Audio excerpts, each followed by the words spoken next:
Ils sont étranges, poilus, rapides. On les retrouve furtifs, à inspecter chaque raccoin. Moi, je les trouve cute la plupart du temps, mais plusieurs les préfèrent à un bon 3 mètres de distance. Non, je parle pas juste de mes furets, plutôt des insectes. Même s'ils sont omniprésents, il n'y a pas beaucoup de personnes qui tripent sur les insectes. C'est peut-être une peur ancestrale, fondée quand les premiers humains devaient craindre les araignées puis les scorpions, parce qu'ils menaçaient constamment leur vie. Ou bien le nombre de pattes étrangement élevées des bébites, ou la quantité extraordinaire d'insectes. Je serais pas surprise d'apprendre qu'il y a autant de fourmis dans ma cour qu'il y a d'humains à Montréal.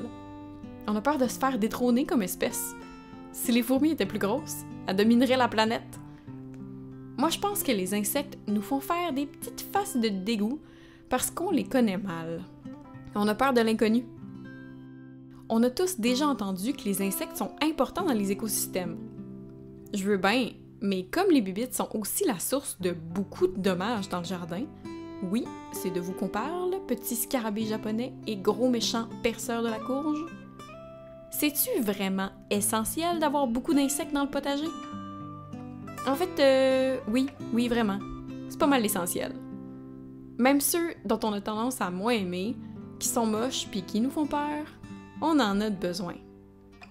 Ce sont des pollinisateurs, des recycleurs et des gardes-chasse hors pair. La raison que tout le monde connaît pour être clément envers les insectes, c'est la pollinisation. Plusieurs fleurs ont besoin qu'on leur apporte du pollen provenant d'une autre fleur afin d'être fécondées, comme pour les humains avec le sperme amené à l'ovule. Pas de fécondation, pas de fruits. Oui, les abeilles sociales s'incombent très bien de cette tâche, mais il n'y a pas juste elles.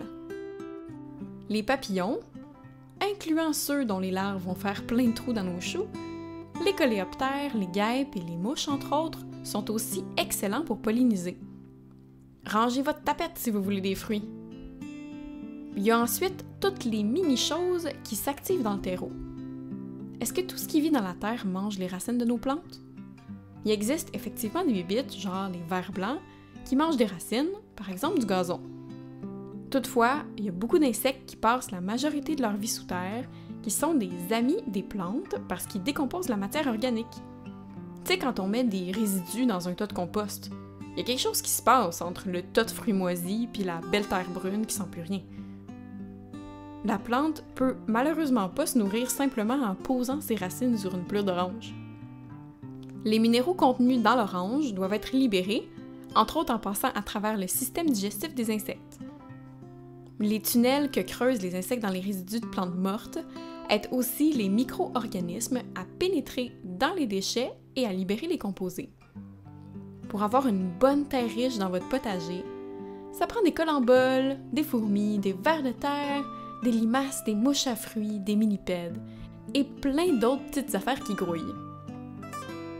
Les insectes sont aussi des gardes-chasse féroces. La nature est bien faite. Souvent, pour chaque bébite qui mange vos plantes, il y a une autre bébite qui mange cette bébite. C'est une lutte biologique parfaite. On n'a pas besoin de mettre d'insecticides. Ils se mangent entre eux. On connaît bien le cas type de la coccinelle, tant la larve que l'adulte, qui se nourrit de dizaines de pucerons. Ils sont moins cute que les coccinelles, mais on pourrait pas parler de prédateurs des insectes sans parler des araignées. Oui, il y a des araignées menaçantes ici, mais au Québec, à part quelques araignées aquatiques qui deviennent pas mal grosses, trop à mon goût, il n'y a pas vraiment d'araignées géantes ou super vénéneuses au Québec. En plus, ça mange des sauterelles, des moustiques, des scarabées, des acariens, des pucerons. C'est carnivore, puis c'est pas regardant les araignées. Je dois avouer que moi-même, je suis pas fan par contre. Trop de pattes, trop imprévisible. Et oh! J'ai appris à les apprivoiser lentement en les observant de loin dans des situations où j'étais sûre qu'elles allaient pas me sauter d'en face. Genre dans leur toile, là, à 2 pieds de moi. J'ai même maintenant une entente tacite avec les petites araignées brunes de maison. Tant qu'ils sont dans un coin de mur, puis qu'il n'y a pas 4 araignées dans chaque pièce, elles peuvent rester en place. Mais faut qu'elles restent là, puis pas de mouvement inattendu. J'haïs ça, les araignées surprises. En avoir une par-ci par-là dans mes pièces de manière hyper consciente, ça m'aide à relaxer en leur présence puis comprendre que, ben, c'est rien qu'une petite bibite, là. C'est pas mal veg. Parlant d'insectes mal aimés, les guêpes sont aussi d'excellents alliés. Il existe plusieurs guêpes parasitoïdes qui pondent leurs œufs dans ou sur des insectes ravageurs. C'est un peu métal, mais les œufs se développent puis finissent par éclore et se nourrissent de l'hôte, ce qui finit par tuer l'hôte. C'est même possible d'acheter des guêpes spécifiquement dans le but de les relâcher là où il y a des ravageurs, comme par exemple pour les Aphidius collemani. L'enjeu avec les bibites, c'est de différencier les amis des ennemis.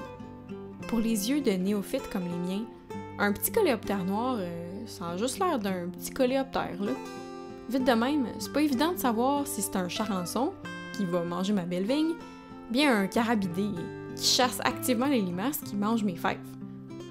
Quand on les observe de près puis longuement, on voit qu'ils sont différents, mais j'ai rarement le temps de faire ça. L'identification des espèces demande des connaissances spécialisées et j'ai vraiment pas la prétention d'avoir ce savoir-là. En cas de doute, ma règle d'or, c'est-tu une infestation? C'est-à-dire, est-ce qu'il y a une seule chenille ou il y a 48 chenilles? S'il y a juste une bibite par-ci par-là, puis que je suis pas 100% certaine de c'est quoi son petit nom, je vais la laisser vivre. Même à l'intérieur, j'écrabouille pas tout ce qui bouge. Il y a un petit poisson d'argent qui pop à tous les 2-3 mois. All good, t'es pas une menace. Allez, va vivre ta vie en dessous des lattes du plancher, petit poisson. Bye bye! Même dans le domaine de la phytoprotection, on parle pas d'éradication des insectes, plutôt de contrôle de la population, et c'est le même concept que j'applique dans mon petit jardin et à un certain point dans ma maison. La Terre va dégeler bientôt, et plus rapidement que prévu, on va se retrouver avec une petite bébite qui se pose sur nous. Mieux vaut apprendre à vivre avec les insectes, parce qu'il y en a des centaines de millions, qu'on le veuille ou non. Ça serait sincèrement épuisant de les chasser aussitôt qu'on en voit une. On se revoit les mains dans terre, guys. Bye!